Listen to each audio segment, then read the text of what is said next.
on va faire ceci. Attendez encore. Ne coupez pas encore les cheveux, ok? Bon, comme j'ai ma leçon d'aujourd'hui, on va juste l'introduire un peu, hein, on va regarder, mais on va revenir aux cheveux. Hein. On va revenir aux cheveux. Oh, maman la grève, je vois toutes les têtes qui sont là. On va revenir aux cheveux et puis on va enchaîner. Alléluia. Oh, maman la grève. Je pensais qu'on avait fini les cheveux ici et personne ne m'a dit, pasteur. Alléluia. Je ne veux pas qu'on me lapide seul ici. Mais non, on va revenir aux cheveux, ce n'est pas un problème. Et vu que je me suis plutôt aligné pour ça, ben, ça ne va pas nous faire du tort. Et quand on parle des ornements, au fait, il y a deux choses en particulier. Et les deux choses sont les maquillages et les bijoux. Et on va regarder dans cette étude, bien sûr, après qu'on ait complété les cheveux, on va regarder dans cette étude qu'est-ce que la parole de Dieu dit au sujet des ornements et au sujet au sujet des maquillages et au sujet de bijoux. Laissez-moi vous dire que si nous regardons dans la tradition ou dans l'histoire de l'humanité, il y a plusieurs sources qui nous parlent de l'origine, d'où sont venus les maquillages, d'où sont venus les bijoux. Mais ces deux sources ne semblent pas vraiment, ces plusieurs sources, il n'y a rien, il n'y a aucun gain pour un chrétien. Ces deux sources n'augurent rien de bon. Pour le maquillage, les gens disent, au fait, les écrits disent que, les gens de l'ancien temps qui vivaient un peu à l'état sauvage se nourrissaient de fruits et un jour ils mangeaient des framboises ou les fraises ou des fruits colorés au fait. Après avoir mangé cela, il est allé pour boire de l'eau dans un lac et il a vu toute la couleur de ces fruits sur son visage et il a été surpris et c'est de là qu'est partie l'idée de se mettre des couleurs sur le visage. D'autres sources disent que une foudre avait frappé un arbre et un de ces personnes primitives est allé jouer un peu avec le bois calciné, en fait le charbon après, il a été poursuivi par un animal sauvage, il a fui, il a transpiré, et pour essuyer la transpiration, le noir du charbon a été laissé sur son visage. Et quand il est allé pour boire de l'eau, encore une fois, voyant toutes ces peintures sur son visage, il a été effrayé. Mais si nous regardons vraiment à travers l'histoire, nous allons arriver à cette conclusion que le maquillage est toujours utilisé pour changer l'expression de quelqu'un ou donner une certaine expression ou un certain ton à quelqu'un. Tu peux, grâce au maquillage, tu peux faire vieillir une personne d'une trentaine d'années ou tu peux rajeunir une personne d'une trentaine d'années avec le maquillage, dépendamment de ce que tu veux faire et dépendamment de l'âge de la personne. Tu peux faire paraître quelqu'un comme étant joyeux ou tu peux faire paraître quelqu'un comme étant triste. Tu peux donner un aspect d'horreur à quelqu'un. Le guerrier d'autrefois, même le guerrier de ce jour, ils vont se mettre des maquillages sur le visage dans le but de provoquer ou de générer de la peur dans leurs adversaires. Le maquillage est vraiment fait pour changer la contenance ou le visage de quelqu'un. Maintenant, si tu regardes maintenant aux bijoux, il y a aussi des histoires qui parlent de l'origine de bijoux. Une chose que vous allez remarquer, c'est que la plupart des bijoux sont portés au bord des orifices dans le corps. Et il y a une raison pour cela. L'origine de bijoux, c'est pour une protection. Et même aujourd'hui, vous pouvez voir que cette pratique existe encore aujourd'hui. Plusieurs personnes vont aller chez les féticheurs et on va leur donner une émilette, un patte de lapin ou la dent d'un crocodile ou je ne sais pas, le poignet d'un singe ou un petit morceau d'ossement. Ou même quand on va dans des pratiques du nouvel âge, ce sont vraiment de pierres qui sont supposées avoir des pouvoirs surnaturels pour nous protéger des mauvais esprits. Et comme autrefois, ils pensaient que le mauvais esprit entrait dans le corps par les orifices du corps, c'est pourquoi ils plaçaient toujours les bijoux à des endroits précis pour que les mauvais esprits ne rentrent pas dans le corps. Ils mettaient aux oreilles pour protéger l'oreille, ils mettaient au nez, à la bouche et au cou. En fait, quand ils mettaient au cou, c'était pour protéger le cœur. Le cœur est juste là et les bijoux au cou étaient pour protéger le cœur. Et des fois, ils mettaient au pied pour afin protéger ta marche ou ton pas. Regardez un peu. Je me suis toujours demandé. Aujourd'hui, on nous dit que c'est pour la beauté qu'on met ces choses. Que quelqu'un me convainc que ça c'est beau. Encore là, on peut ouvrir un autre débat. Parce que la beauté est toujours relative. Mais honnêtement, ça me donne envie de vomir. Je ne peux pas techniquement manger en voyant une telle chose devant moi. Et je ne sais pas, il n'y a pas de beauté. Donne-moi l'autre slide. On fait des choses et juste, ça n'a rien à voir avec la beauté. Donne-moi l'autre slide. Bon, regardez ceci. Pour dire la beauté est relative. Je vois que vous commencez à rire, mais on parle de la beauté. Il y en a qui s'allongent le cou et qui disent que c'est beau. En fait, tu fragilises ton anatomie. Et je me suis toujours demandé comment on fait pour entrer ces anneaux dans la tête. Est-ce qu'il y a quelqu'un qui a une idée de comment ça se fait? Ça souffle, ça tourne.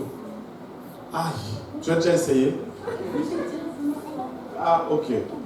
Bon, maintenant, tu sais, ça, si vous alliez le voir dans leur culture, à leur temps, ils allaient te dire que cette lèvre allongée, c'est la beauté. Et que si tu n'avais pas une lèvre comme ça, tu ne pouvais pas te marier. Mais oui. Comment ça tu dis? Là, tu sais, aujourd'hui, on dit non, mais avoir notre comportement et notre tendance aujourd'hui, si nous vivions à son époque, dans la même culture, je vous parie que nous allions faire cela.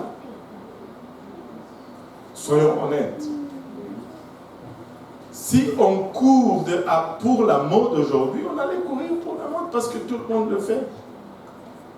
Ne me dis pas non.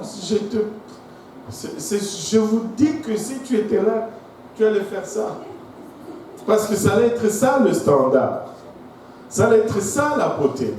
Vous savez, aujourd'hui, on le voit de moins en moins, c'est maintenant très rare, mais si tu vas chez nous, dans mon pays, ou même dans plusieurs pays d'Afrique, tu vas voir les personnes qui ont un certain âge. Ils ont des lignes ici, sur le visage. Et ici, ce sont des lignes permanentes. Ils ont coupé et fait des designs. Et c'était ça la beauté. Si tu n'avais pas ça, tu n'étais pas marié dans l'ancien temps. Donc, c'est une chose dangereuse que de se baser sur la société pour définir ce qui est beauté.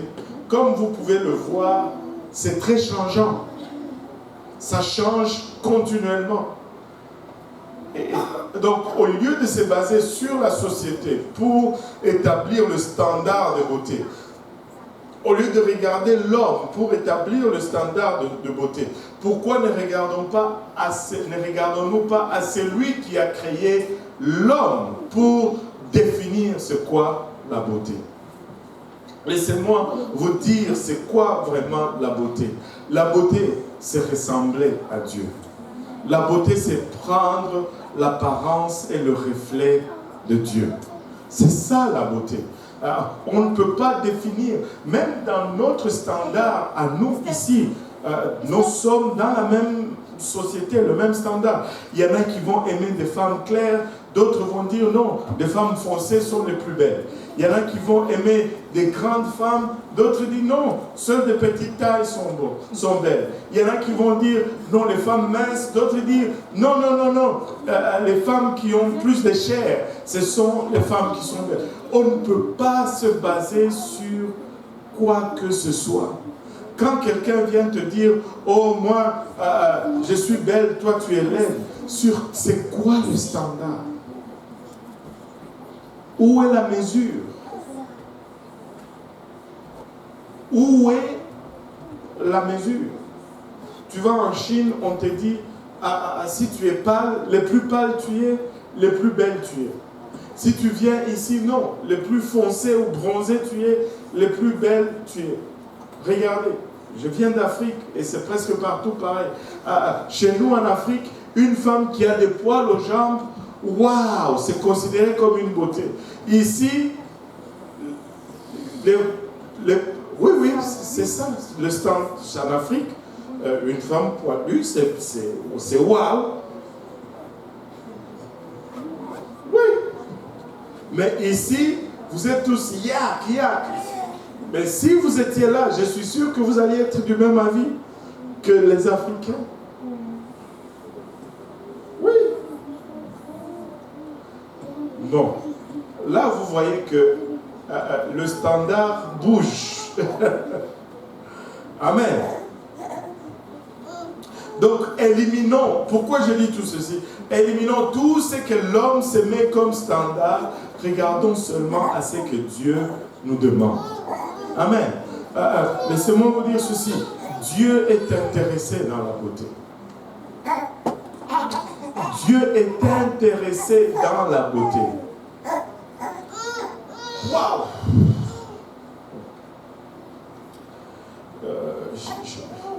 Dieu est intéressé dans la beauté. Regardez ceci. Si Dieu n'était pas intéressé dans la beauté, il allait créer tous les fruits de la même couleur. Mettons grise. Ouais.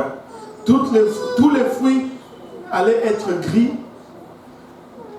Beaucoup de vitamines, mais la mangue, gris.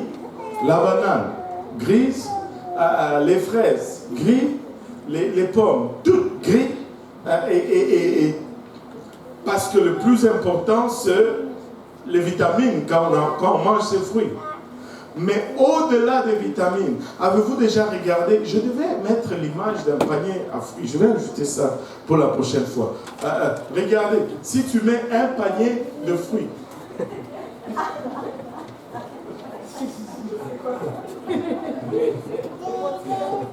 bon, laisse ça là-bas. Vu que tu as déjà exposé, laisse ça.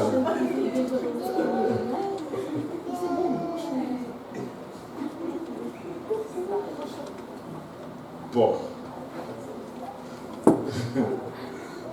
Non, laisse ça là-bas, c'est trop tard, laisse ça. Laisse ça seulement là, et puis après on va avancer. Amen.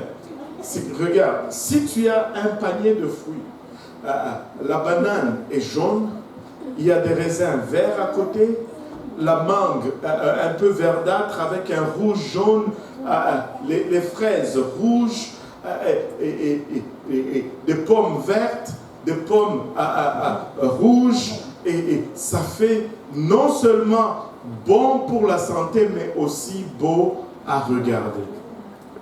Beau à regarder. Dieu est intéressé dans la beauté. Si on regarde juste la nature, Dieu est intéressé dans la beauté. Donc, Dieu a des standards aussi de beauté.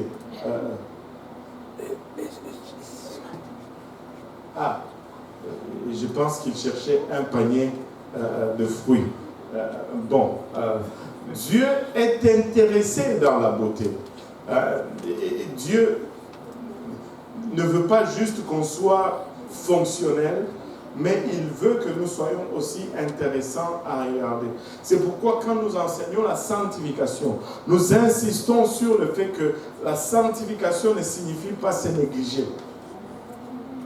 La sanctification n'a rien à voir avec la négligence. En fait, la négligence, ce n'est pas la sanctification, c'est la mondanité. Parce que quand tu te négliges, tu n'es pas modeste. En fait, tu attires l'attention. Amen. Maintenant, remets-moi un peu mes bling-bling. Vous savez, des fois, on va nous dire, non, les bijoux, c'est pour la beauté, c'est pour apporter la beauté. Mais laissez-moi vous dire ceci. Aucun bijou que tu vas mettre ne va changer la grosseur de ton nez, ni la forme de tes yeux, ni la forme de ta bouche. Or, la beauté émane de là. Et si tu laissais seulement ce que Dieu a créé comme Dieu l'a créé, waouh! Alors là, la vraie beauté va ressurgir. À chaque fois que tu sais, pourquoi j'ai mis cette image-là, c'est parce que très souvent, quand tu enseignes sur quelque chose, si tu n'es pas trop contrasté, on ne voit pas les effets. Mais quand tu augmentes le contraste, c'est-à-dire que tu vas dans les extrêmes, on voit vraiment c'est quoi l'effet. Principalement, les bijoux n'ont rien à voir avec la beauté. Les bijoux ont une seule raison, même si on ne se le dit pas toujours, c'est toujours de montrer combien j'ai. Parce que ça ne change en rien ton apparence. Et c'est toujours une question de stature. Et ça, c'est la preuve. Hein? Maintenant, dans la Bible, il y a deux passages très clairs et très concis dans le Nouveau Testament qui concernent vraiment la question des parures ou des ornements. Et en ce qui concerne les femmes chrétiennes. Maintenant, avez-vous remarqué que ces deux ne sont pas des femmes? Et nous devons aujourd'hui parler des parures et des bijoux, même pour les hommes. Parce que la nature est tellement loin et tellement corrompue, tellement dénaturée. Paul et Pierre vont exprimer des enseignements très similaires. Et ainsi, nous allons voir que les standards apostoliques du 1er siècle sont très clairs pour nous, même lorsque nous lisons juste en passant la Bible. Les gens vont dire, mais pasteur, pourquoi est-ce que je ne le vois pas? Honnêtement, si nous parlons honnêtement, si vous lisez ces passages, vous ne pouvez ne pas vous questionner là-dessus. Mais on va étouffer cela parce qu'on ne veut pas répondre à la conviction que cela va générer en nous. Et puis on va dire très souvent, ah ça c'était pour le temps de Paul. Bon. L'enseignement de Paul est donné dans un contexte très différent de celui de Pierre. Paul va souligner le comportement et l'apparence de la femme dans l'Église, alors que Pierre va plutôt parler du comportement ou du conduit de la femme et son apparence à la maison. En particulier, et surtout dans le cas où la femme, en fait, l'homme n'est pas encore sauvé. Amen. Maintenant, laissez-moi juste tuer une idée tout de suite ici. Cela ne veut pas dire que, en tant que chrétienne, tu peux sortir et aller épouser un non-chrétien. Non. Non. C'est pas ça. C'est pas à cela que Pierre fait référence. Il va arriver dans la vie que vous vous mariez, comme c'était le cas pour moi. On s'est rencontrés, on ne connaissait pas Dieu, mais on a connu Dieu ensemble. Mais il arrive très souvent que lorsque Dieu est présenté à un couple, la femme va accepter plus vite que l'homme. Mais dans ce cas-là, Dieu ne dit pas que divorce ton mari parce que lui ne veut pas croire. Non, non, non, non. Tu dois maintenant essayer de les gagner avec ton comportement, avec ton témoignage, avec la transformation que la parole de Dieu va amener dans ta vie. Mais ce n'est pas une permission ou un contexte d'un chrétien qui marie un non-croyant. Non. Un chrétien qui marie un non-croyant, ben, sait très bien dans quoi elle s'engage. Et ce n'est jamais, jamais, jamais une bonne chose. Mais si nous regardons maintenant ce que Pierre dit et ce que Paul dit, nous allons nous rendre compte que c'est pareil. C'est pareil. Les mêmes notions qui est demandée par Pierre en ce qui concerne à la maison, c'est-à-dire à l'extérieur de l'église, les mêmes notions sont demandées par Paul dans l'église, ce qui veut dire quand nous nous rassemblons. Qu'est-ce que cela signifie? Cela signifie tout simplement que les standards de sainteté sont pareils partout. Je ne peux pas être chrétien à l'église et puis à la maison, je ne suis pas chrétien. Ça ne marche pas. Certaines personnes, tu les rencontres à l'arrêt de l'autobus, tu te demandes si c'est la petite sœur de la sœur qui vient à l'église ou si c'est elle-même. Parce que à l'église, tu es habillé différemment et dehors, tu es habillé différemment. Ça, ce n'est pas Dieu. Dieu est ici, Dieu est sur les stations de bus, Dieu est dans le métro, Dieu est partout. Tu dois paraître et tu dois agir également dans tout cas, dans toutes circonstances, parce que Dieu est le même partout et il demande le même standard partout. Amen. Alléluia. Maintenant, regardez ceci.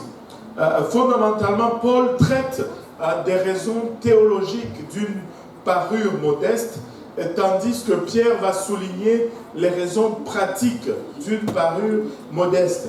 Vous savez, notre témoignage est très puissant.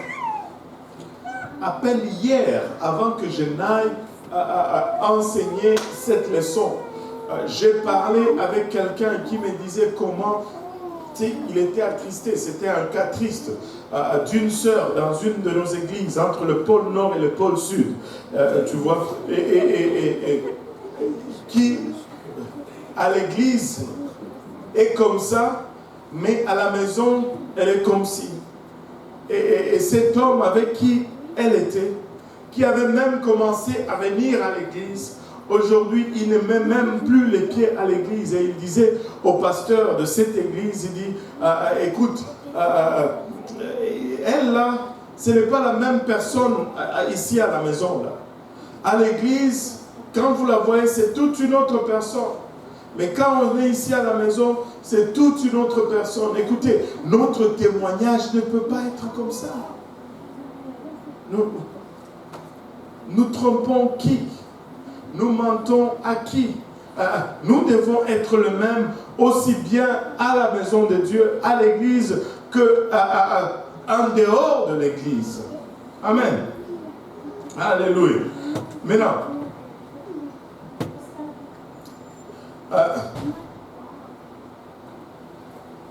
pourquoi Pierre et Paul ont pris la peine d'écrire à l'église sur ces sujets? Probablement parce que c'était des choses qui préoccupaient l'église primitive. Comme ce sont des choses qui préoccupent encore l'église aujourd'hui. Pourquoi? Parce que le christianisme ou l'église de l'époque a vu naissance dans une société romaine de luxure. Si tu regardes la société romaine de l'époque, c'était plutôt une société où c'était une société décadente, premièrement. Amen. C'était vraiment une société décadente, où le péché était à son comble.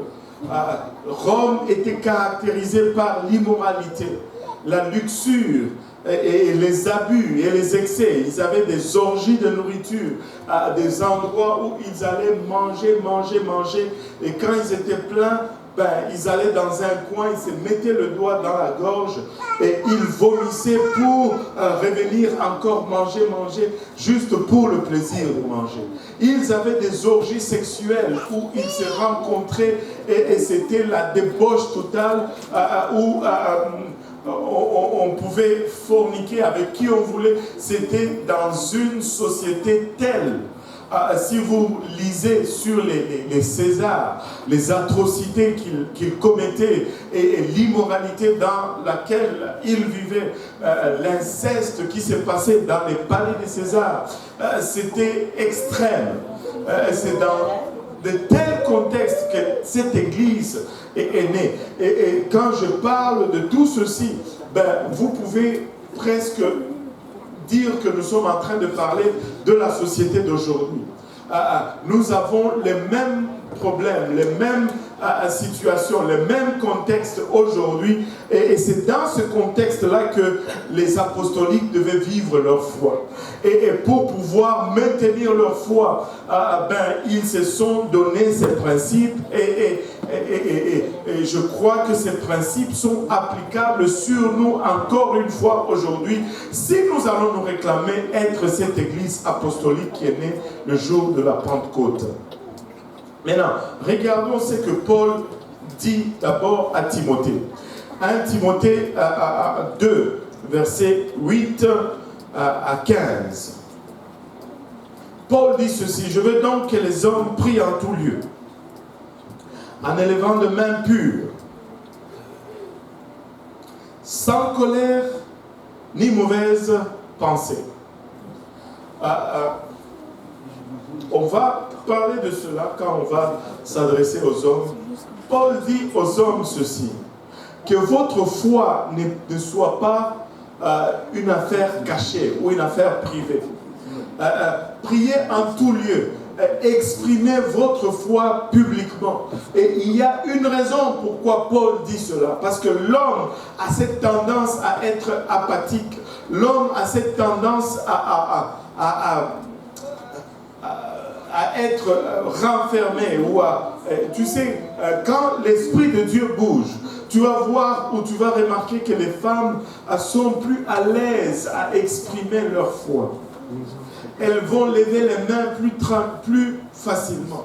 Elles vont courir plus facilement. Mais l'homme va toujours avoir tendance à garder un peu sa dignité. Il va rester l'homme. Alléluia. Alléluia. Et alors que la femme va être Alléluia. Mais ça devient un handicap à l'homme. Pourquoi? Parce que l'homme fonctionne avec son côté gauche du cerveau. Et ce côté gauche est le côté rationnel ou cartésien. alors que la femme fonctionne plutôt avec le côté droit du cerveau. Et pour les deux côtés sont développés différemment. Pour l'homme, le côté gauche, c'est le côté le plus gros, parce que c'est lui qui l'utilise plus. Et pour la femme, c'est le côté droit qui est plus gros, parce que c'est le côté qui est le plus sollicité. Et cela fait que la femme qui est plutôt émotionnelle est plus enclin aux choses de Dieu. Et l'homme qui est plus rationnel va avoir tendance à analyser et à trouver une logique. Or, il n'y a pas de logique dans les choses de Dieu. Ce n'est pas 1 plus 1 égale 2. Ça sollicite plus l'émotion. Et là, l'homme va souvent se raisonner hors de la parole de Dieu, hors du spirituel. Parce que avec tout ce qu'il a comme logique, ça ne fait aucun sens. Mais Paul dit, pour vaincre cela, prie dans les lieux publics. N'ayez pas peur d'élever la voix et de prier. N'ayez pas peur de confesser. N'ayez pas peur d'adorer publiquement. Alléluia. Et l'homme doit faire cela pour vaincre cela. En élevant des mains pures, sans colère. Oh, les hommes avec la colère. Et ça, c'est un autre point de problème pour les hommes. Anyway, ni mauvaise pensée. Tu sais, ce n'est pas que l'homme est méchant. Tu sais, l'homme est maître dans l'art de développer des pensées. Mais pourquoi est-ce comme ça? C'est parce que l'homme est attiré par ce qu'il voit. Et quand il voit, ça rentre, ça s'enregistre. Et là, à partir de là, il développe. Il peut développer facilement. Et les mauvaises pensées vont facilement traverser sa tête. C'est pourquoi la Bible demande explicitement à la femme de se couvrir pour protéger, en fait, l'homme. Amen. On va continuer parce que ce n'est pas là encore la leçon. Il dit, je veux aussi que les femmes vêtues d'une manière décente, vêtues d'une manière décente, avec pudeur et modestie, ne séparent ni de tresses, ni d'or, ni de pierres, de perles, ni d'habits somptueuses, mais qu'elles séparent de bonnes œuvres comme il convient à des femmes qui font profession de servir Dieu. Que la femme écoute l'instruction en silence, avec une partielle soumission. Pardon? Avec une entière soumission. Oh, maman. Heureusement que vous lisez. Sinon, je n'allais pas voir cela. Avec une entière soumission. Amen. Et je ne permets pas à la femme d'enseigner ni de prendre de l'autorité sur l'homme. Mais elle doit demeurer en silence, car Adam a été formé le premier, Ève ensuite. Et ce n'est pas Adam qui a été séduit, c'est la femme qui, séduite, s'est rendue coupable de transgression. Elle sera néanmoins sauvée en devenant mère si elle persévère avec modestie dans la foi, dans la charité et dans la sainteté. Maintenant, hier, ce passage a suscité une question que plusieurs peut-être se posent en silence, mais à laquelle nous, on va répondre tout haut aujourd'hui, n'est-ce pas, pasteur? Maintenant, est-il permis à la femme de prêcher nanana? Non. Parce que ça dit ici. Maintenant, il dit clairement qu'il ne permet pas à la femme d'enseigner ni de prendre autorité, et certaines versions disent même d'usurper l'autorité de l'homme. Maintenant, regardez ceci. J'ai étudié ce verset avec le peu d'intelligence et de compréhension que Dieu m'a accordé. Je n'arrive pas à une autre conclusion que celle-là. Une femme n'est pas appelée à prendre une position d'autorité sur l'homme dans l'Église. Point final. Je n'arrive pas à expliquer ce verset, même si je le remets dans le contexte ancien, même si je l'amène dans le contexte d'aujourd'hui. Je n'arrive pas à trouver une autre explication. Si toi tu as une autre explication, ben bravo. Maintenant, laissez-moi vous dire ceci.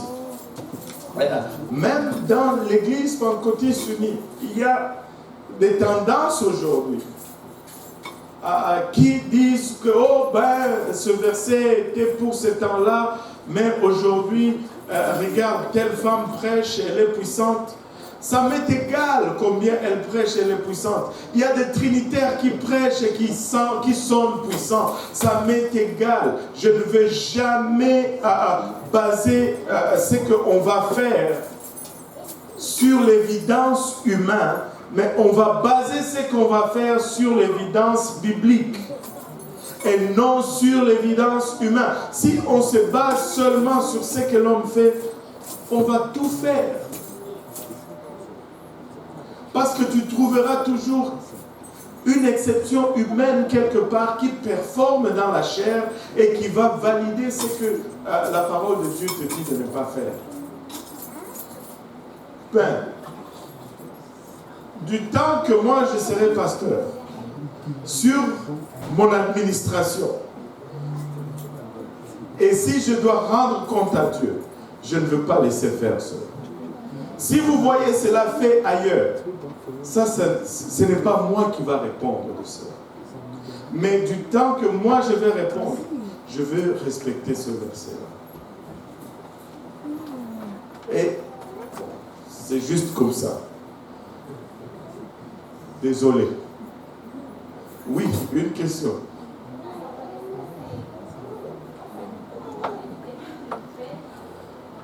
Je sais que on peut argumenter là-dessus sur le fait que ce n'est pas salutaire, mais ça ouvre juste une porte à autre chose. Parce que le problème avec ces choses-là, c'est que c'est quoi le next? Qu'est-ce qu'on va changer qui est prochain? Parce que la pression nous vient au fait du féminisme. Mais le féminisme, ce n'est pas biblique. Le mouvement féministe n'est pas biblique. Ok, il y a eu des abus. Oui, on doit corriger ces abus. Mais on ne peut pas aller non plus à l'autre extrême parce que ça serait aussi des abus. Moi, je suis plutôt... je veux qu'on soit biblique au lieu qu'on soit féministe ou chauviniste ou peu importe, je ne sais pas comment on les appelle, qu'on doit juste être biblique. C'est Dieu qui nous a créés, il nous a donné un ordre et on respecte juste cet ordre. Point final.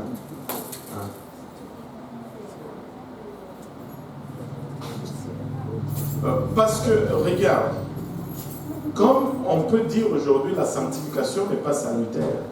Mais éventuellement, ça devient une question salutaire parce que tu es dans la désobéissance. Je n'ai jamais vu quelqu'un qui désobéit aller au ciel. Allô? Dieu te dit ne fais pas, toi tu fais, et puis tu dis c'est parce que c'est pas salutaire. Où est-ce que tu vas finir? Allô? C'est ça, non? Oui. C'était une question ou c'était une réflexion? Oh, tu ne veux pas donner tout de suite? Ok. Toi, donne alors, sœur.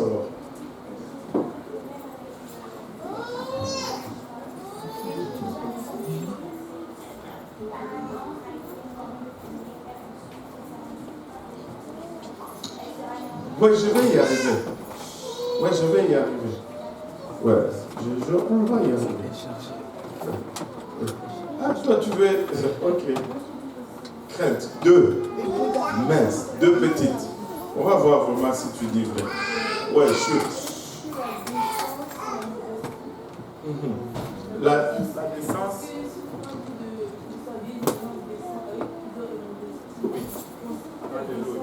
Là, on m'a coupé. Vous m'avez... Ouais, ok, là, je suis là. Oui, vas-y. Si la décence et la modestie veut dire la même chose. Il y a beaucoup de nuances dans les deux mots. Ça ne veut pas vraiment dire la même chose. Parce que tu peux être décent et non pas modeste.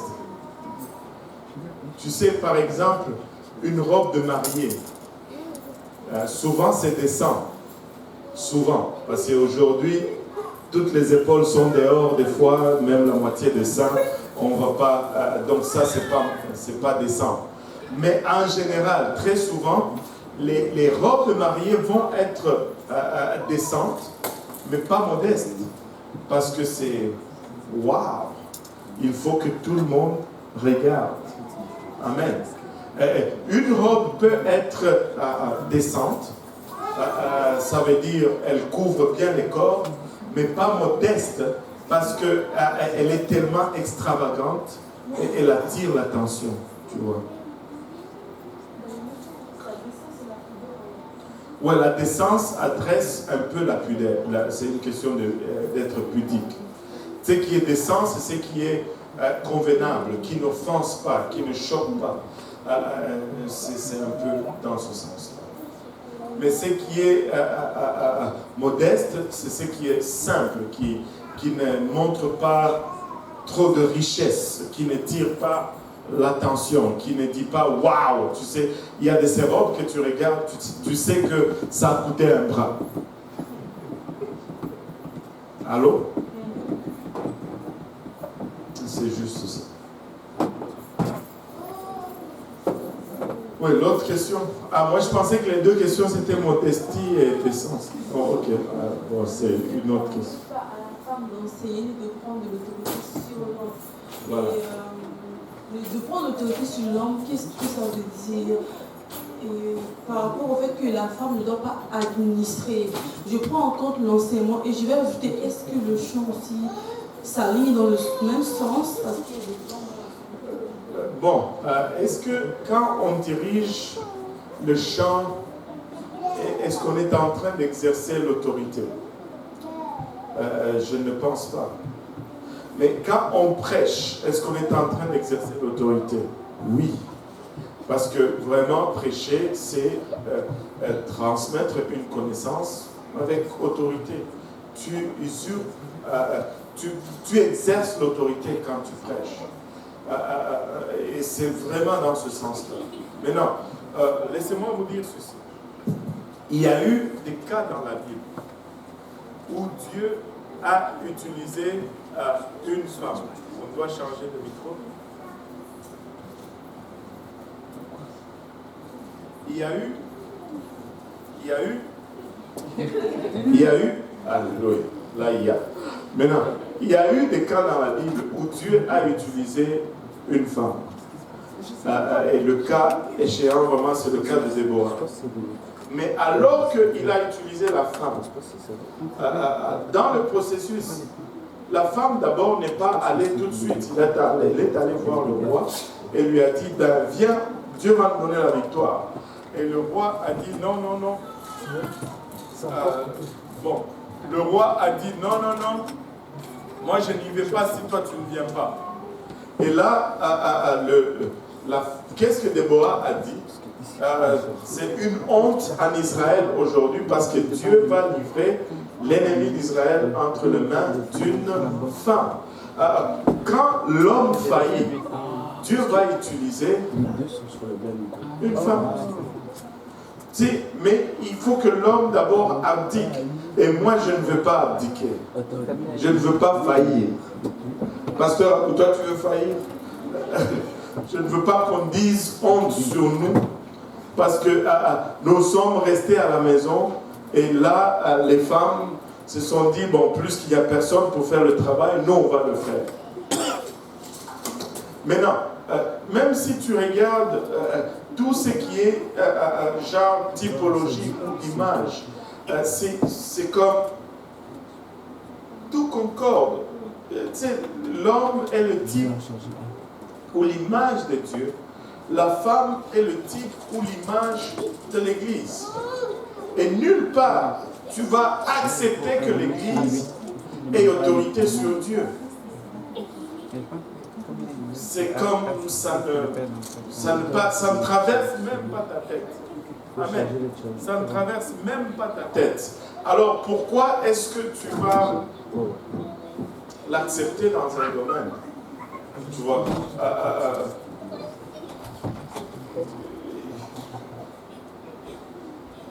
Dieu les demande comme ça. Il faut, si tu veux que les choses fonctionnent proprement, respecte l'ordre établi par Dieu. Amen. Maintenant, là, on est prêt à poser cette question ou bien on l'oublie seulement? C'est correct? Bon, Sœur Moon et puis après Jessica, oh maman, on va traîner, on ne va même pas passer ce verset. Dans le cadre où la parole de Dieu dit que la femme est la gloire de l'homme et l'homme, je paraphrase. Oui, oui. La femme est la gloire de l'homme et l'homme la gloire de Dieu. Et sachant que l'homme est l'image de Dieu et la femme est l'image de l'homme. Non, non. Là, tu viens de faire une analogie qui n'est pas correcte.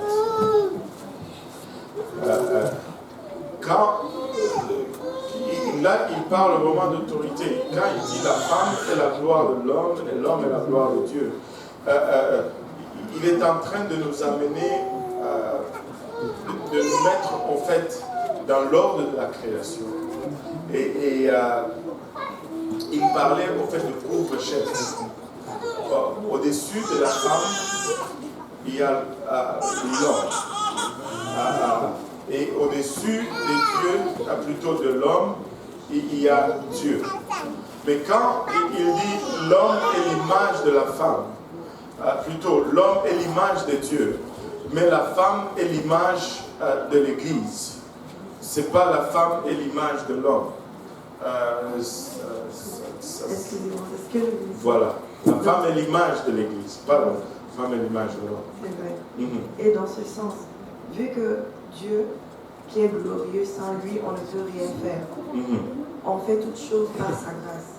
Nous, tout ce que nous faisions là, c'est parce que Dieu est en nous et tout cela. Est-ce que dans le même sens, vu que la femme représente l'épouse, comme Christ, dans ce même sens, ce n'est pas comme la femme ne va pas faire la gloire de l'homme lorsque l'homme lui apprend à faire ce qu'il sait faire, et c'est parce que l'homme lui permet qu'elle le fait. Et non prendre autorité d'une manière agressive pour crier sur l'homme, mais par enseignement. Là, je suis perdu un peu. Je n'arrive pas à avoir ton fil de raisonnement.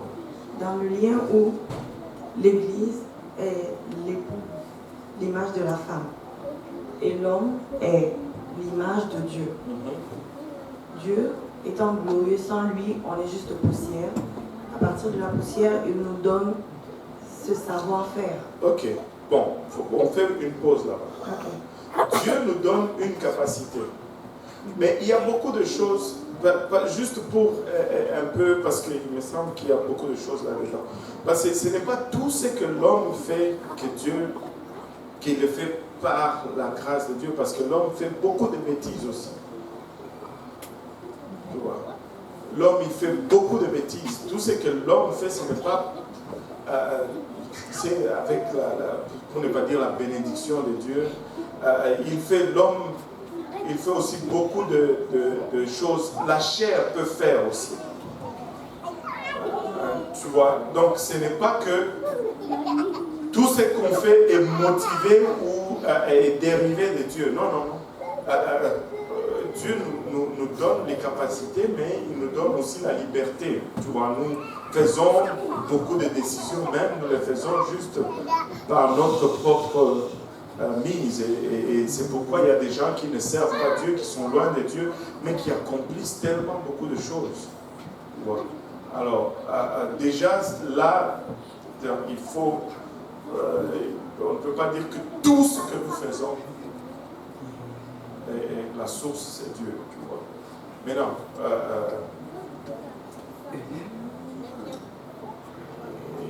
Là, je ne vois pas comment tu fais le saut par la suite à ce que la femme l'épouse, voilà. le corps de Christ. C'est parce que Dieu enseigne l'Église que l'Église peut exercer l'autorité. De la même manière, si l'homme enseignait la femme à exercer. Oui, la femme a sa place, elle a une autorité. Cela ne veut pas dire que si on dit que la femme ne peut pas prêcher, écoute, dans le royaume de Dieu, tout n'est pas prêché.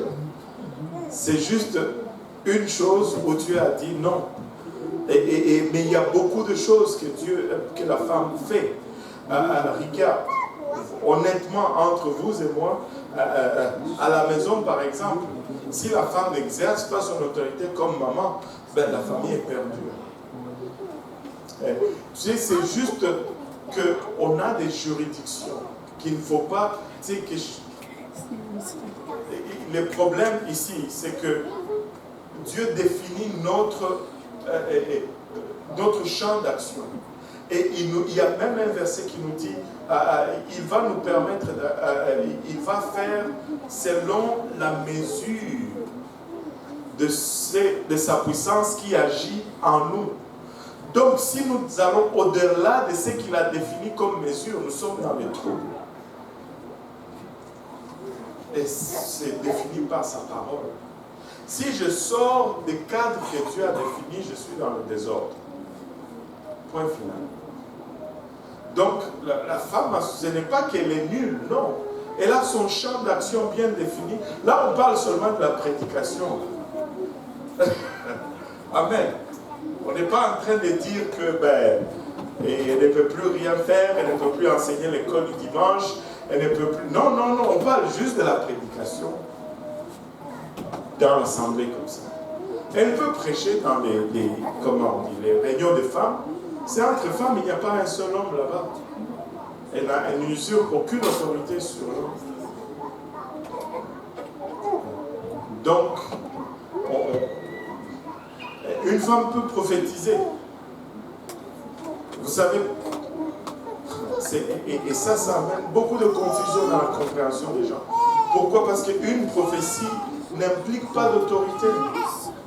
Si Dieu te donne une parole prophétique pour quelqu'un, tu donnes la parole prophétique et ça finit là. Et la personne va faire avec ce qu'elle veut. Ce n'est pas à toi, le prophète, de veiller à ce que cela... tu sais, Dieu m'a dit, tu dois faire, alors tu dois faire. Non, ça ne fonctionne pas comme ça. C'est pourquoi les rois qui avaient l'autorité jetaient le prophète qui venait donner la prophétie en prison. Et personne ne pouvait rien faire. Parce que une parole prophétique est une parole prophétique.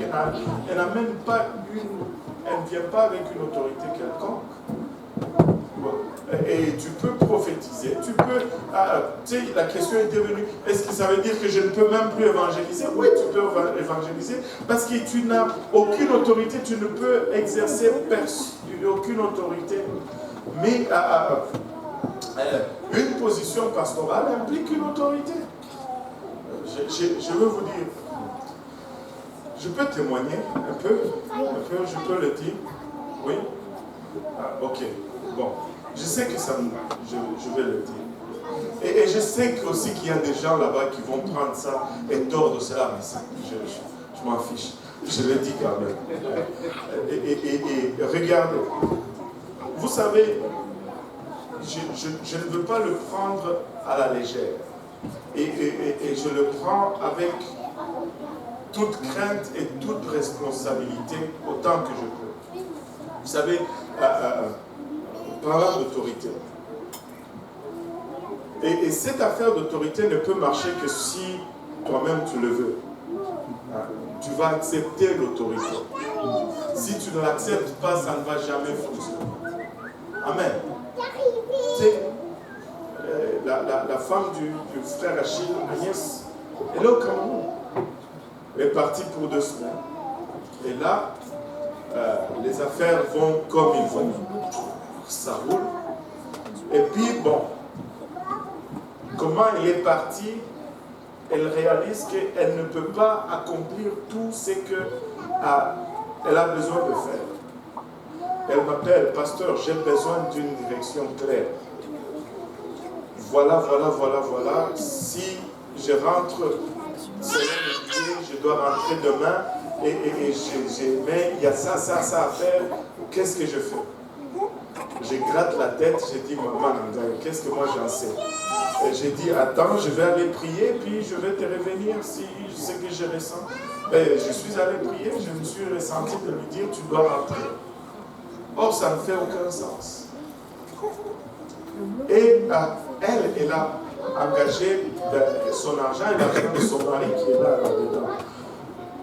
Elle dit, si elle rentre là, ils vont manquer les contrats, mais si elle reste, elle peut faire ceci. Je dis, moi, Dieu m'a dit que tu devrais rentrer. Elle a dit, il n'y a pas de problème, pasteur, demain je prends l'avion, je rentre. Il y a l'autorité qui a été exercée et il y a la réponse de la personne. Maintenant, bon, elle va rentrer. Et frère Achille, bon, elle a écouté et c'était comme, ok pasteur, tu l'as dit, je rentre.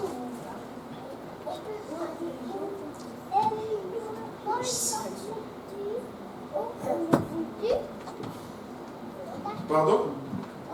C'est dur. C'est dur pour elle, mais croyez-moi, c'est dur aussi pour moi. Parce que je ne veux pas juste me retrouver à cette place où c'est moi qui dis aux gens, et puis après, ça va être ma faute. Si ça ne marche pas après, là, c'est moi le coupable. Je ne veux pas juste rentre. Non. Ou reste. Si je lui dis, si je regarde juste le côté financier, je lui dis reste. Et si après il y a des conséquences, c'est encore.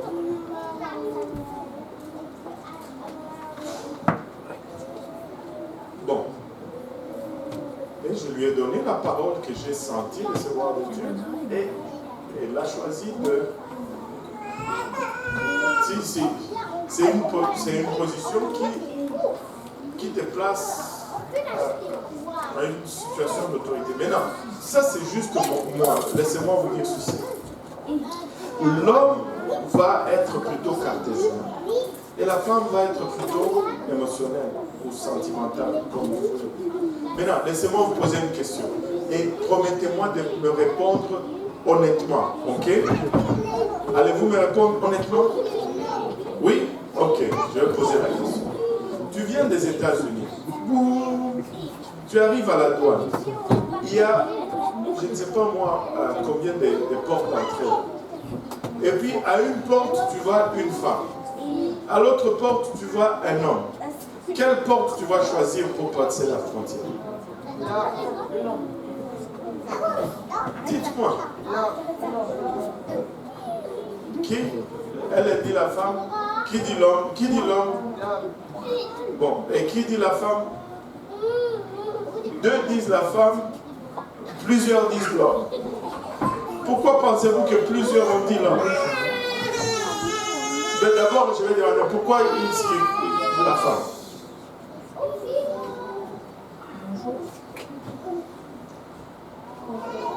Compréhension. Bon. Et toi, tu n'as pas passé la frontière sur moi. Mais pourquoi vous avez dit l'homme? Et qu'est-ce que dit l'homme? Pourquoi l'homme?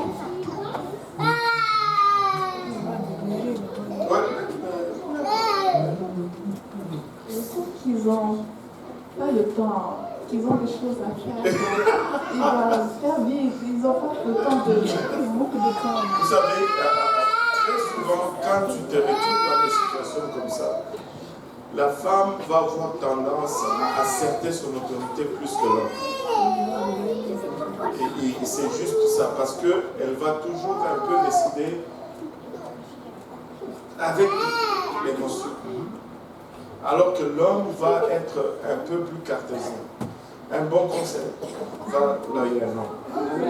Si tu veux passer rapidement, sans problème, tu te revois. Hein? Il faut juste pleurer. Ouais. En tout cas, c'est plus juste comme ça. Ce n'est pas que, non, c'est pas qu'elle est mauvaise, non, parce que c'est sa nature, en fait. Et c'est juste que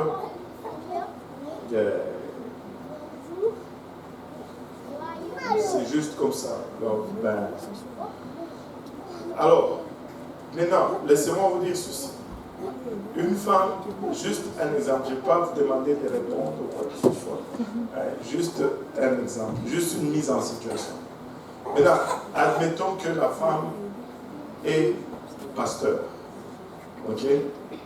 Et là, le couple vient que l'homme a commis l'adultère.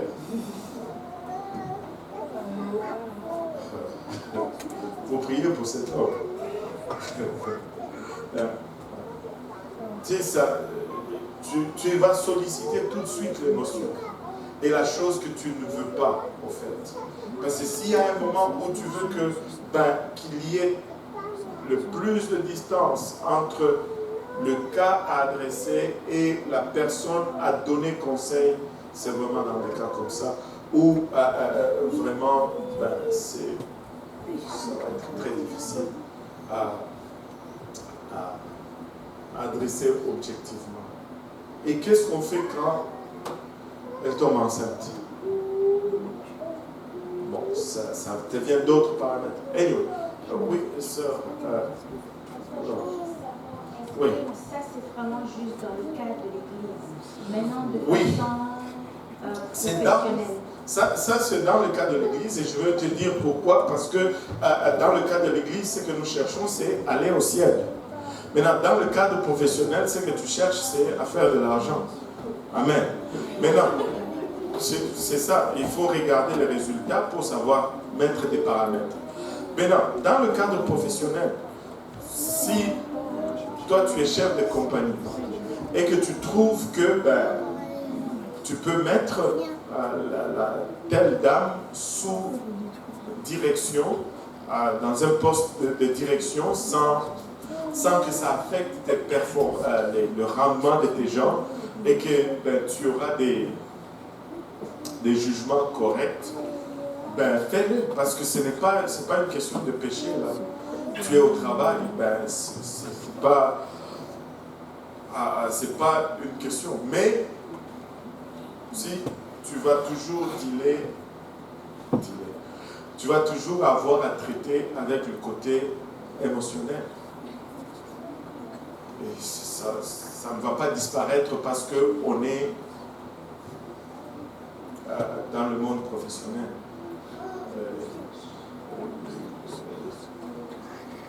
La femme peut devenir ce qu'elle veut. On a parlé du douanier tout à l'heure.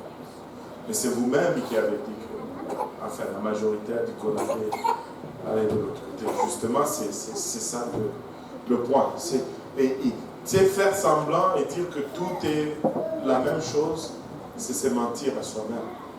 Mais on peut regarder les choses honnêtement et dire, si c'est comme je suivais, je me crée des problèmes là. Je suivais les nouvelles aujourd'hui. Et aux nouvelles, c'était que l'équipe nationale de soccer des États-Unis demande qu'on leur paye le même salaire que l'équipe nationale de soccer des hommes. Maintenant, avec tout le respect, ce n'est pas une question de payer le même salaire, mais c'est une question de qu'est-ce qui est, c'est toujours les conséquences, qu'est-ce qui est généré comme finance.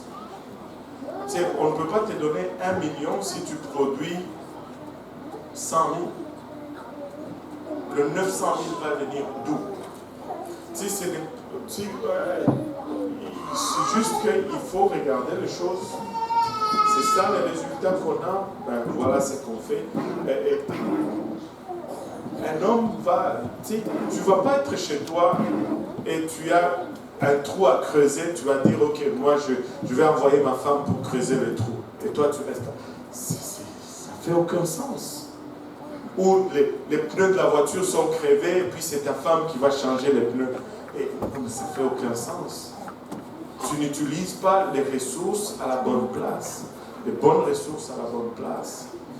Si tu as besoin de quelque chose qui demande un peu plus de minutieux et de finesse, tu demandes à ta femme parce que ça c'est son atout naturel. Mais si on le fait dans ces choses comme ça, pourquoi est-ce que... Anyway, on va regarder autre chose. Je ne permets pas à la femme d'enseigner ni de prendre de l'autorité sur l'homme, mais elle doit demeurer dans le silence, car Adam a été formé le premier, Ève ensuite. Là, il sollicite, comme je le disais, il fait appel à l'ordre de création. Ce n'est pas que la femme est inférieure à l'homme, mais il y a un ordre dans la création. Et c'est tout simplement que cet ordre qui doit être respecté dans tout ce qu'on fait. C'est pourquoi l'homme est le chef de sa famille, parce que l'ordre de la création l'établit comme ça. Ben, s'il y a un problème avec cela, il faut s'en prendre à Dieu, et non pas à nous qui essayons de suivre cet ordre de création. Maintenant, quand tu respectes cet ordre de création, les choses marchent normalement. Tout fonctionne bien. Amen. Et il dit, car Adam a été formé le premier, et ensuite, et ce n'est pas Adam qui a été séduit, c'est la femme qui séduit s'est rendue coupable de transgression. Au fait, si tu regardes l'histoire de la création, l'homme n'a pas été conduit à croire le contraire. C'est la femme qui a parlé avec le diable et qui a été trompée. Maintenant, laissez-moi vous dire ceci. Cela, ce n'est pas pour excuser l'homme. Non. Mais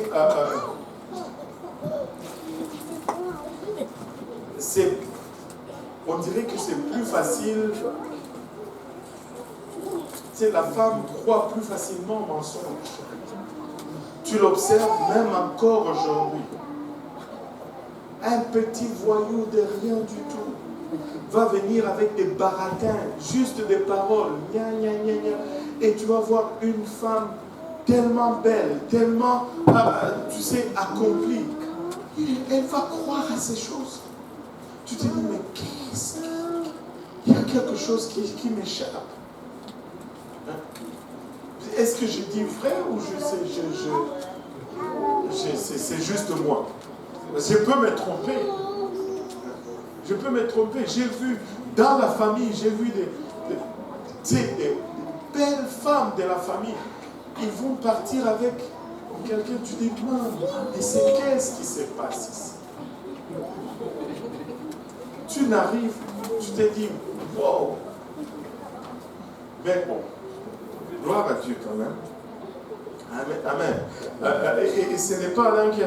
Et il dit, s'est rendu coupable de transgression, elle sera néanmoins sauvée en devenant mère. Écoute, là, je pense que quand tu le lis, et tu vois, il parle de Ève là-dedans. C'est la femme, quand il dit la femme qui a été trompée. Écoute, le diable n'a pas parlé avec toi lors. Hein? C'est Ève, non? Ouais, voilà. Maintenant, et Ève, oui, c'est ce que je suis en train d'expliquer maintenant. Suis-moi bien. Le diable n'est pas venu chez toi et te dire, tu dois manger le fruit. Tu n'as pas eu cette conversation avec le diable. Mais néanmoins, tu es une femme. Le diable a eu cette conversation avec Ève. Mais quelle était la promesse qui a été donnée à Ève? La promesse a été donnée à Ève que sa postérité écrasera, brisera la tête du serpent. Je crois que cette promesse d'être sauvée parce qu'elle va devenir mère s'adresse à Ève, parce que c'est Ève qui a été séduite. Qu'est-ce qui précède? C'est la femme qui a été séduite, mais elle deviendra sauvée en devenant mère. Et cette promesse nous ne pouvions pas être sauvés si les mamans ne donnaient pas naissance. Alors, comment est-ce que le Seigneur allait venir s'il n'y avait pas de naissance? Non. Premièrement, regardez ceci. Je vois que vous ne le voyez pas. Il dit, et ce n'est pas Adam qui a été séduite, c'est la femme qui séduite s'est rendue coupable de transgression. Elle sera néanmoins sauvée. Qui sera sauvée? Cette femme qui a été séduite, qui n'est pas Adam, mais qui est Ève. Si elle persévère avec modestie dans la foi, dans la charité et dans la sainteté, il fait référence à la promesse du salut qui devait venir par cette sémence de la femme. Il ne parle pas universellement de... Est-ce que tu vas me dire qu'une femme qui n'a pas d'enfant ne peut pas être sauvée? Mais non.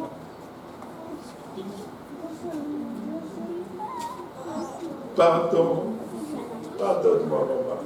Bon, on s'entre-pardonne. Voilà, vas-y, parle. Oui. Dans la version originale de la Bible, c'est pas écrit comme ça. Mais maintenant, si je mets en pratique Ouais, mais c'est bon. C'est bon. Si je mets en pratique le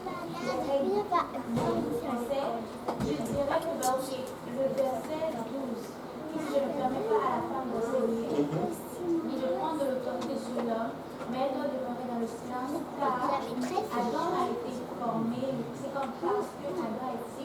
Voilà, là, ouais, il donne l'homme. Adam, qui est un homme, a été formé le premier. Il dit pourquoi il ne permet pas à la femme de prendre cette autorité. Il dit, la femme ne doit pas prendre cette autorité parce qu'il y a un ordre de création. Maintenant, quand il revient ici, il dit, par la suite, car Adam a été formé le premier et ce n'est pas Adam qui a été séduit. Ok? Maintenant, c'est la femme qui séduit, parce qu'il aurait pu dire ici, car l'homme a été formé le premier. Mais cet homme ici se réfère au premier homme, mais qui donne une position aux hommes. Maintenant, quand on revient à pourquoi je dis vraiment que ça fait référence à la promesse, parce que à aucun moment, la stérilité n'est une condition pour le salut. Et c'est pourquoi je dis ça parle de la promesse qui devait venir par la femme et non pas par l'homme. L'homme ne prend pas part dans la promesse. C'est la femme, c'est la descendance de la femme. Et tu vas être d'accord avec moi que la femme par laquelle la descendance est venue n'était pas elle. C'était Marie. Mais il fait référence à cette promesse, comme il fait référence à l'ordre de la création. S'il fait référence à l'ordre de la création, l'ordre de la création s'applique pour tous les hommes. Mais cet enfantement fait référence à la promesse. Mais cette promesse s'applique pour toutes les femmes aussi. Mais ce n'est pas toute femme qui n'enfante pas, qui n'est pas sauvée, parce qu'elles sont récipiendaires de la même promesse. Pas du même accouchement. Enfin, on ne parle pas d'accouchement multiple. Parce qu'une femme qui n'a pas d'enfant a même plus de chances d'aller au ciel. Parce qu'il n'y a pas toutes ces choses à gérer qui te poussent des fois à pécher. Alléluia, c'est juste. Ça, c'est juste bon. C'est juste bon. Tu as moins de stress, moins de soucis, et tu ne seras pas belle-mère. Déjà, ça évite beaucoup de péchés. Mais ce n'est pas là le point. Ça, c'est juste des blagues ou des extrapolations. Mais ce que je veux dire, c'est que cela ne veut pas dire... Parce que je sais qu'il y a des gens qui disent « Oh, si tu n'accouches pas, tu ne vas pas être sauvé. » Ou bien tu dois juste, si tu ne veux plus avoir des enfants, tu vas être perdu. Tu dois juste continuer à avoir des enfants jusqu'à ce que tu meurs. Non, ça ne marche pas. Une transgression?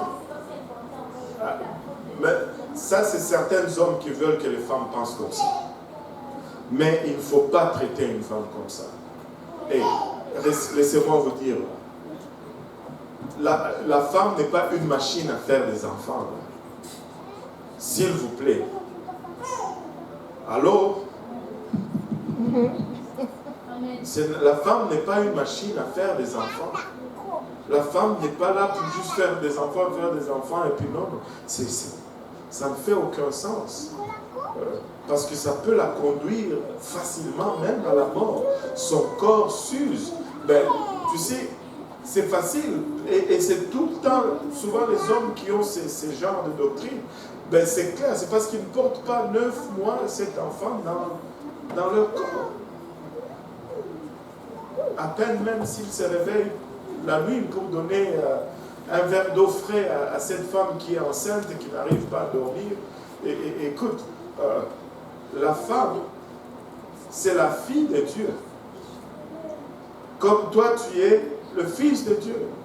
Tu es appelé à prendre soin d'elle. Je l'ai dit à l'Est, plutôt à Saint-Laurent, je vais le redire aussi encore aujourd'hui. Il faut vraiment manquer d'amour pour dire certaines choses, en fait. Parce que moi, je désire que ma femme vive le plus longtemps possible. En fait, honnêtement, je voudrais que c'est mieux que moi je meure avant ma femme. Parce que si elle part avant, c'est dur. C'est compliqué. Comment on va s'en sortir? Anyway, c'est juste. Écoute, c'est comme. Tu aimes la personne, tu veux vivre le plus longtemps possible avec la personne. Et voilà, donc c'est ça. Mais il ne faut pas partir avec des fausses doctrines. C'est tout c'est comme ça qu'on peut juste les qualifier. C'est des fausses doctrines. On a déjà eu à adresser cela avec l'étude sur Ruth. C'est une fausse doctrine. C'est une fausse doctrine. Un jour, je parlais là-dessus avec quelqu'un. Il me disait, mais non, si tu contrôles la naissance, et en passant, il y a plusieurs façons de contrôler la naissance. Et il y a de ces façons qui peuvent être péchées et c'est très facile. Mais il y a des méthodes aussi qui sont très justes, très clean, qui ne sont pas du tout péchées. Qui ne sont pas du tout péchées. Amen. Et le problème, ce n'est pas contrôler la naissance. Le problème, c'est comment tu contrôles la naissance. Tu vois. Et quelqu'un me disait, oh non, si tu contrôles la naissance, ben cet enfant qui devait naître, il faut revenir sur terre des fois. Tu vois. Et si tu ne t'étais jamais marié avec cette personne, même là, tu sais que quand il y a accouplement, c'est des millions de spermatozoïdes. Mais il y a un seul spermatozoïde et tous les autres meurent.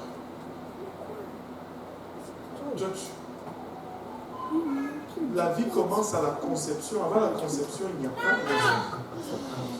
La Bible dit, je te connaissais alors que tu étais formé dans le ventre de ta mère. Pas avant que tu ne sois formé dans le ventre de ta mère. La Bible parle de poussière. Mais avant la conception, tu n'es pas là. Dieu.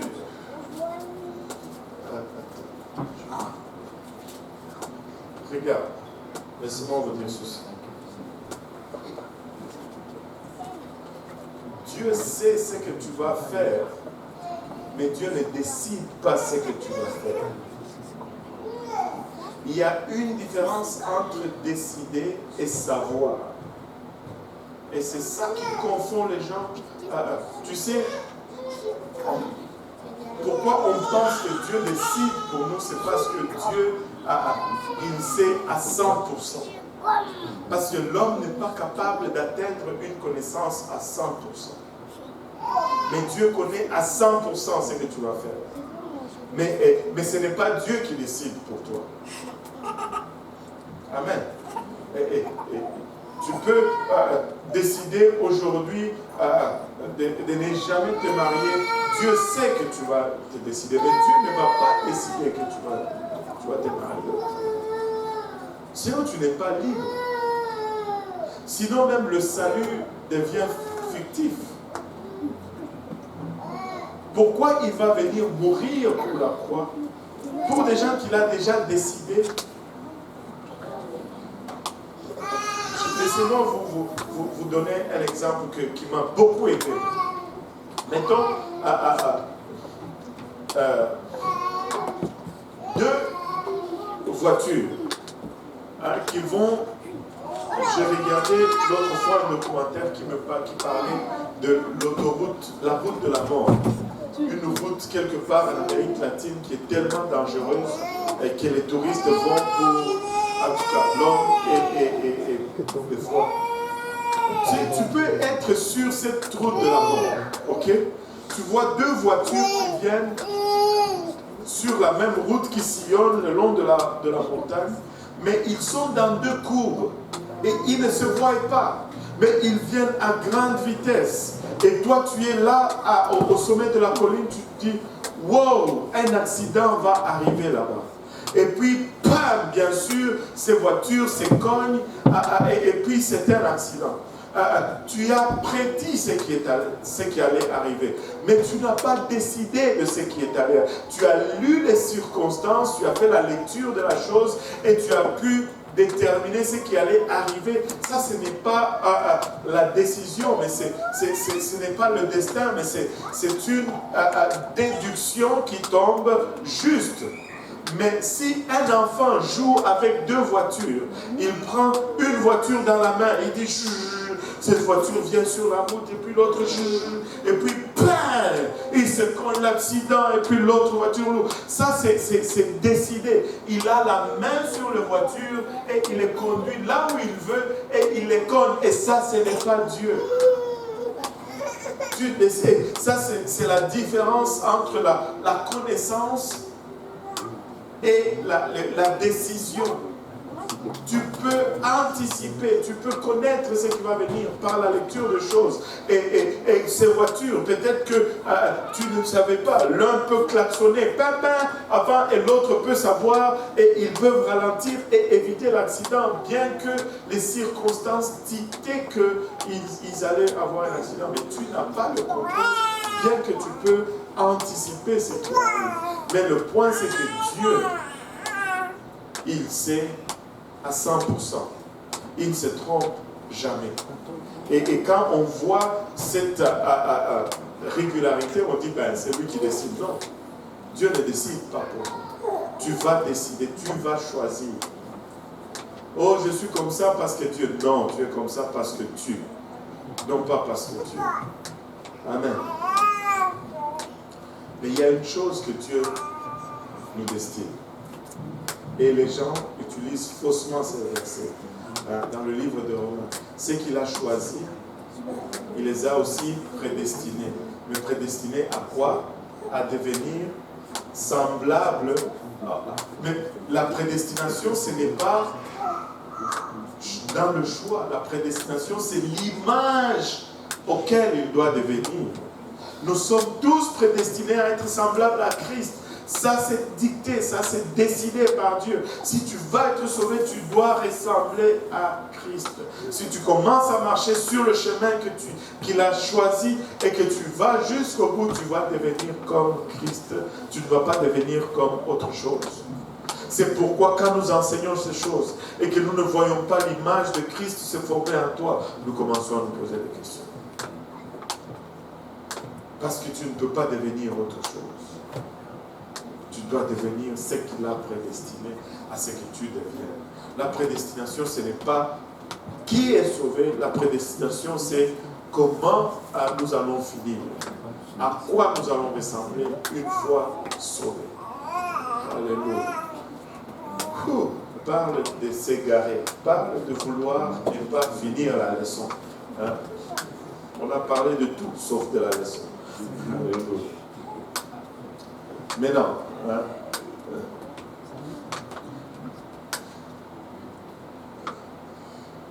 On n'a même pas lu ce que Pierre a dit. On s'est arrêté seulement à Paul. Oui, c'est vrai. C'est à propos de... Ok. Les cheveux? Ah, ok. Je n'ai même encore rien dit. Mais pose d'abord. C'est au sujet...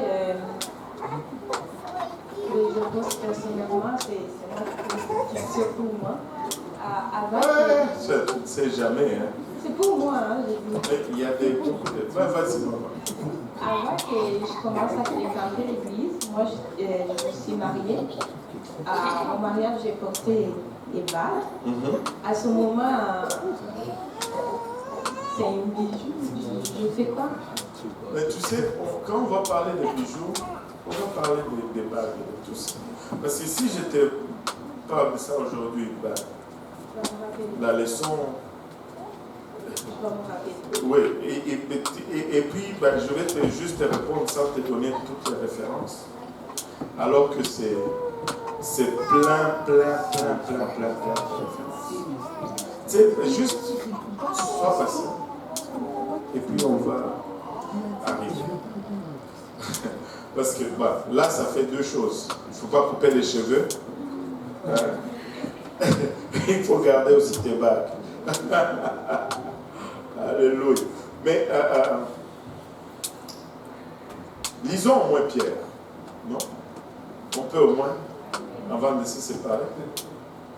Pierre dit, femmes, soyez de même soumises à vos maris, afin que si quelques-uns n'obéissent point à la parole, ils soient gagnés sans parole par la conduite de leurs femmes, en voyant votre manière de vivre chaste, réservée. Ayez non cette parure extérieure qui consiste dans les cheveux tressés, les ornements d'or ou les habits qu'on revêt, mais la parure intérieure est cachée. Dans le cœur, la pureté incorruptible d'un esprit doux, que tout le monde dise doux, doux et paisible, que tout le monde dise paisible, qui est d'un grand prix devant Dieu. Ainsi, séparez autrefois les saintes femmes qui espéraient en Dieu, soumises à leur mari. Encore une fois, la soumission revient. Les mêmes choses reviennent dans les deux versets. Avez-vous remarqué? C'est les mêmes choses que Paul a données, les mêmes choses que Pierre donne. Comme Sarah qui obéissait à Abraham et l'appelait son Seigneur. Maintenant, j'ai déjà rencontré un frère qui demandait à sa femme de l'appeler Seigneur. Hey, Laure, comment tu ris comme ça? Toi, tu l'appelles pas Papa quand Seigneur? Ah oui? Mais il y a des bénis dans cette église. Bon, laissez-moi vous dire ceci. Pierre n'est pas en train de nous dire que nos femmes doivent nous appeler Seigneur maintenant. J'espère que ce n'est pas lui qui t'a forcé. Bon. Là, il se cache à l'arrière. Alléluia. Mais non, ce n'est pas que, pasteur Abou, que maman Lise doit commencer à t'appeler Seigneur. Non, c'est pas ça. Si tu veux qu'elle commence à t'appeler Seigneur, il faut que tu rentres dans le cadre où Abraham évoluait. Au lieu qu'elle t'appelle Seigneur, elle doit t'appeler chérie. Allô? Oh boy. Hey Seigneur, tu sais, j'ai donné un exemple, je vais vous la donner encore. Mon frère Togo s'est marié en Zambie. Et en Zambie, la pratique est celle-ci. Très souvent, les jeunes filles, quand elles vont saluer les hommes, elles vont faire ceci.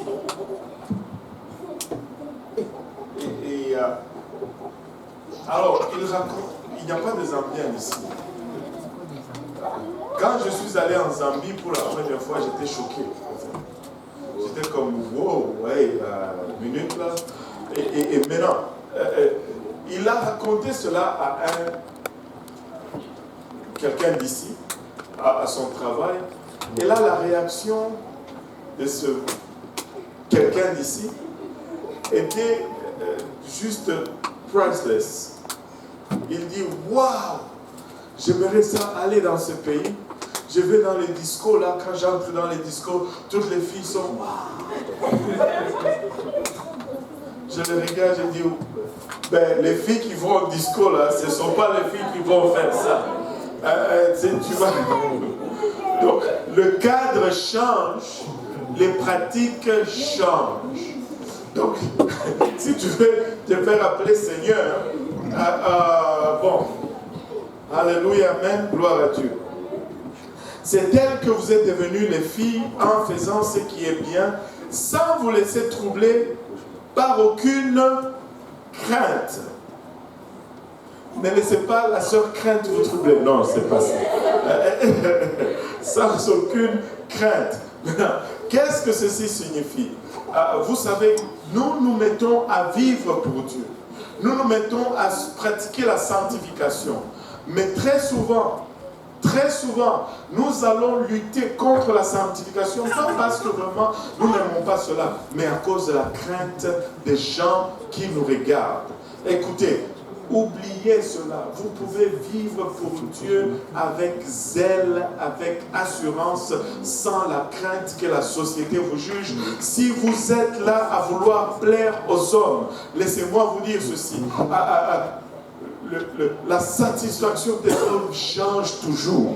Et si vous êtes là à vouloir plaire aux hommes, vous n'allez pas arriver. Vous allez être obligé à changer tout le temps. Écoutez, nous nous alignons sur Dieu et nous faisons ce que Dieu demande sans crainte, ni faveur, ni hésitation, parce que notre choix est déjà fait. Amen. Alléluia. Sans crainte, mais montrez à votre tour de la sagesse dans vos rapports avec vos femmes, comme avec un sexe plus faible. Honorez-les comme devant aussi hériter avec vous de la grâce de la vie, qu'il en soit ainsi, afin que rien ne vienne faire obstacle à vos prières. En d'autres termes, si tu te querelles avec ta femme, au lieu d'aller prier, va donc parler d'abord à ta femme, règle cela, parce que si tu vas prier, ça va faire obstacle à ta prière. Je ne vois rien dans le Nouveau Testament qui fait obstacle à la prière, si ce n'est ceci.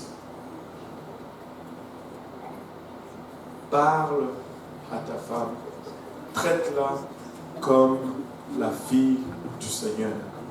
Amen. Son père voit comment tu la traites. Et laisse-moi te dire, tu ne peux pas te cacher à une place où il peut te trouver. Et comme j'enseignais cela hier, quelqu'un m'a posé cette question. Mais pasteur, et si c'est la femme qui a tort dans cette querelle, est-ce que ça entrave toujours la prière? J'ai dit, on voit tout de suite par ta question que tu n'es pas encore marié. Elle n'a jamais tort, la femme. Elle a toujours raison. Même quand elle a tort, elle a raison. Va juste finir la querelle et puis va prier. Amen. Amen, pasteur. Ah bon, voilà. Pasteur Abou a dit amen. Bon. Il est déjà 21h30 et si on s'arrêtait là pour aujourd'hui, et comme ça, on finira les cheveux et puis on va récapituler ça rapidement pour entrer dans la viande, c'est-à-dire une étude sur ce que vraiment dit la parole de Dieu au sujet des ornements, au sujet des bijoux et des maquillages. Bon. Même si c'est un enseignement très controversé, aujourd'hui c'est un enseignement lorsque tu l'enseignes, c'est très facile d'offenser les gens. Et la raison est très simple. Parce que ces choses font partie des pratiques communes. Et presque toutes les femmes sont passées par là. Ouais. Mais aujourd'hui, on doit dire même les hommes. Mais notre but n'est pas d'offenser personne, mais de transmettre l'intégrité de la connaissance de Dieu. Et vraiment, on va apprendre, on va comprendre et on va grandir ensemble dans le Seigneur. Amen. Est-ce qu'il y a d'autres questions? S'il n'y a pas d'autres questions, on va aller à la maison. Mais avant cela, on va se lever. Alléluia. Alléluia. Tu vois, pasteur Abou, personne n'est encore mort. Il enseigne la sanctification. Personne n'est encore mort. Alléluia. Gloire au nom de Jésus. Oh, le Seigneur est miséricordieux. Alléluia. Alléluia. Merci Seigneur. Élevons nos voix tous ensemble. Papa, nous te rendons grâce éternelle pour ton amour, ta bonté et ta fidélité.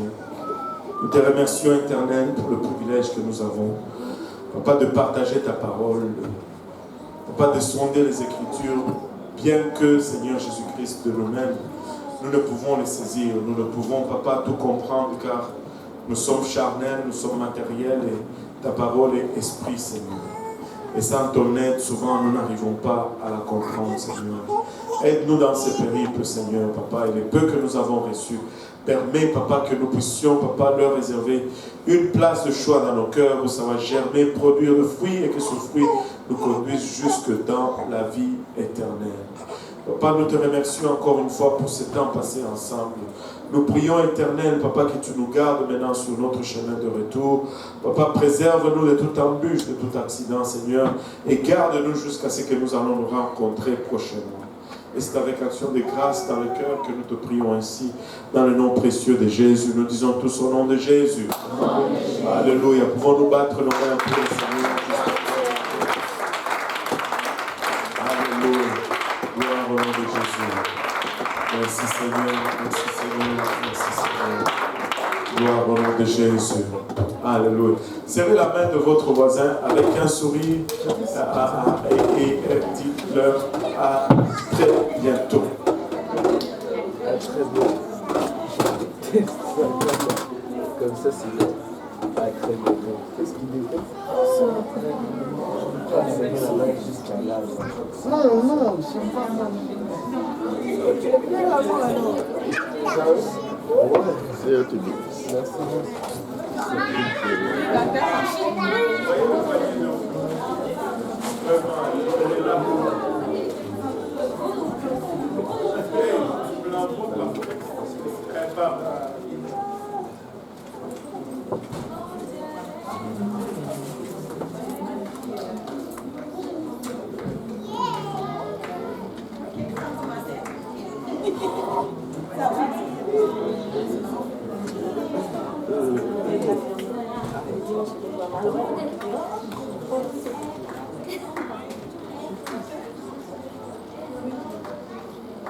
Tout de suite, je sais enchaîner.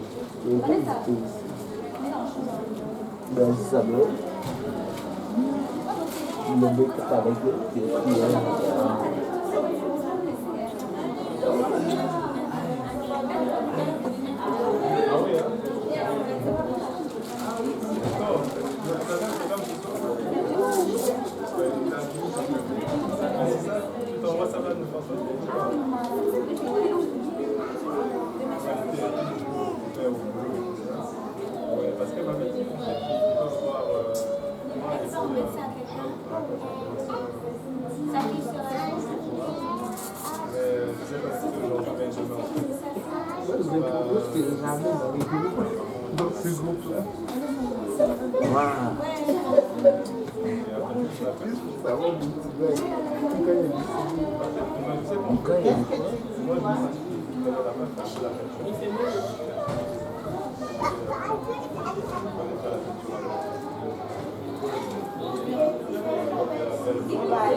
Ok, merci à toi.